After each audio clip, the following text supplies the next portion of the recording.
கண்ணியர்க்கும் காளையர்க்கும் கட்டுப்பாட்டை விதைத்து கற்பு நிலை தவறாத காதற் பயிர் வளர்த்து அன்னை தந்தையானவர்க்கு தம் பொறுப்பை விதைத்து பின்வரும் சந்ததியை பேணும் முறை வளர்த்து இருப்பவர்கள் இதயத்திலே இரக்கமதை விதைக்கணும், இல்லாதார் வாழ்க்கையிலே இன்பப் பயிர் வளர்க்கணும்.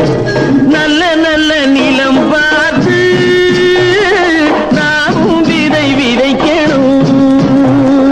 நாட்டு மக்கள் மனங்களிலே நாணயத்தை வளர்க்கணும்.